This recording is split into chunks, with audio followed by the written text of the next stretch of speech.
जय श्री राम, जय बागेश्वर धाम। तो कैसे बालाजी के पागलो, अच्छे हो?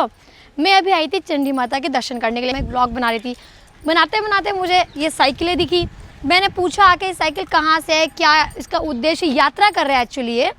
तो मैंने पूछा वो कहाँ है भैया जो यात्रा कर रहे हैं, वो ये हैं। और मैं सोचती हूँ कि बात करते हैं चल के इनके पास और जानते हैं कि इनका उद्देश्य क्या है यात्रा करने का, कहाँ से शुरू की है।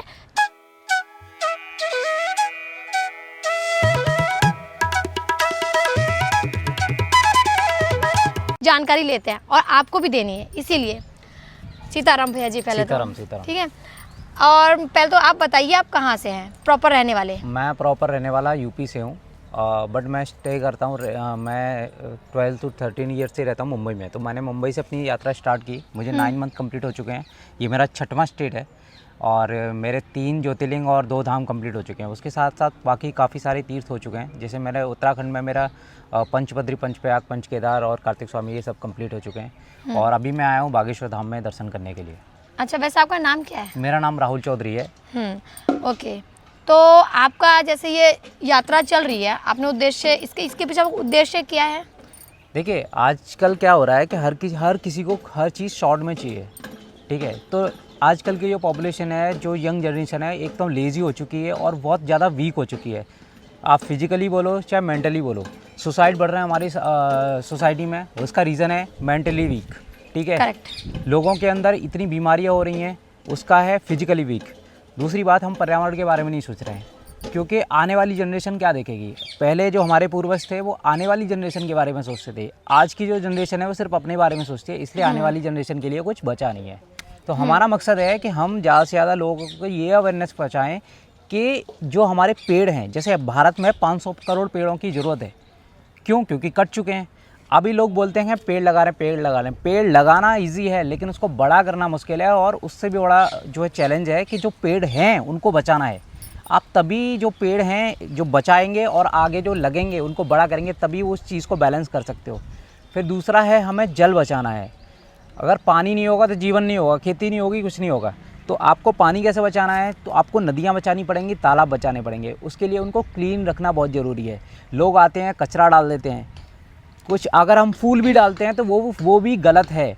फूल आप गार्डन्स में डालिए, वहाँ पे आप उग के आएंगे या खाद बन जाएगा। जैसे कि आप सारी यात्रा कर रहे हैं, आपने कुछ सोच के प्लेसेस सिलेक्ट करे होंगे, चुने होंगे, धाम मंदिर, या रैंडमली चल रहा है? रैंडमली, हम लोग अनप्लान्ड है, रैंडमली चल रहे हैं। और हमारा वैसे भी मौसम के हिसाब से भी रहता है। जैसे आप देखोगे पहाड़ी क्षेत्रों में सिर्फ 6 महीने ओपन रहते हैं, 6 महीने बंद हो जाते हैं। तो उस हिसाब से हमें प्लानिंग करनी। अच्छा, इनका कुछ भी प्लान नहीं था कि हमें कहाँ दर्शन करना है, कौन से धाम जाना है, कौन से मंदिर जाना है? बस वो एक चलते जा रहे हैं, एक दिशा की तरफ चलते जा रहे हैं, जिनका उद्देश्य ये है कि समाज में अवेयरनेस आए, ठीक है। लोग जागरूक होएं, अपने पर्यावरण को लेके भी, अपना स्वार्थ छोड़ के औरों के बारे में भी सोचें। जैसा कि अपने गुरुजी सोचते हैं, उनका अपना निजी स्वार्थ कुछ भी नहीं है, लेकिन सबके बारे में सोचते हैं। हर साल कन्या विवाह करते हैं, कैंसर हॉस्पिटल खुलवा रहे हैं, गुरुकुल विद्यालय खुलवा रहे हैं। लगातार हम सबकी भलाई के कर्म करते जा रहे हैं, हमारी सबके लिए वो कर्म करते जा रहे हैं। हिंदू राष्ट्र बना रहे हैं, पदयात्रा निकाल रहे हैं, पदयात्रा में पैर सूज रहे हैं, दुख रहे हैं, छाले आ गए, लेकिन हम सबके लिए वो निरंतर सेवा करते जा रहे हैं। इसे बोलते हैं निस्वार्थ सेवा करना, जो वो हमारे लिए कर रहे हैं। और जो ये भैया भी एक बहुत अच्छा उदाहरण है कि अपने लिए बस मत सोचो, सबके लिए सोच के काम करो। जो इनकी यात्रा चल रही है वो इसी उद्देश्य के लिए चल रही है। तो भैया आपसे बात करके मुझे बहुत अच्छा लगा, धन्यवाद। अगर आप यहाँ आते हैं तो देख लीजिए, ऐसा दृश्य रहेगा। बिल्कुल ठीक सामने बाजार भी लगती है गड़ा गांव में, उसी के ठीक सामने ये मंदिर है। देख लीजिए आप, ये टेंट देख रहे हो, इसी में वो लोग रहते हैं जो यात्रा करके आए हैं। तो श्रद्धालुओं, अभी हमने वो इंटरव्यू देखा। एक्चुअली इंटरव्यू की जानकारी ली हमने उनसे, भैया के पास जाके, कि वो यात्रा कर रहे हैं, किस चीज़ की कर रहे हैं, किस लिए कर रहे हैं। तो आज के समय में जो व्यक्ति अपना निस्वार्थ करके सेवा कर रहा है, ये सेवा ही होती है। जो निस्वार्थ चल रहा है, लोगों के बारे में सोच रहा है, पर्यावरण के बारे में सोच रहा है, कितनी बड़ी बात है। तो ऐसे लोगों को मुझे लगता है कि भगवान और कृपा बरसाए और ज़्यादा ही बढ़ते जाए, लोगों जागरूक कर दे, ये सबको सब जागरूक हो भी जाए।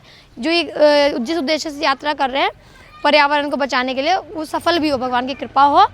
तो ऐसे ही इस वीडियो के माध्यम से मैं चाहती हूँ कि हम सब भी जागरूक हों, हम सबके अंदर भी ये उठना चाहिए कि सबके बारे में सोचना चाहिए। उन्होंने एक बात और बोली थी इंटरव्यू के, लेकिन कैमरे में नहीं थी, कि गौ माता को बचाना है तो सब जीवों को खाना छोड़ो।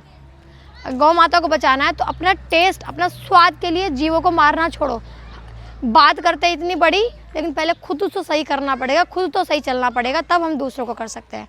तो यही है कि वेजिटेरियन बनो, ये नॉन वेजिटेरियन मत बनो, ये सब चीज़ें छोड़ दो, जीव हत्या मत करो। यही उन भैया का कहना था, यही मेरा कहना है। उनकी बात से मैं बिल्कुल सहमत हूँ। ये उन्होंने विदाउट कैमरा बोली थी, लेकिन उनकी बहुत अच्छी बात लगी थी मुझे। तो मिलते हैं अगली वीडियो में, और वीडियो को like, comment, share and subscribe ज़रूर कर लेना। Like, comment, share and subscribe, ताकि और जन जन तक ये बात पहुँच पाए। जय सिया राम।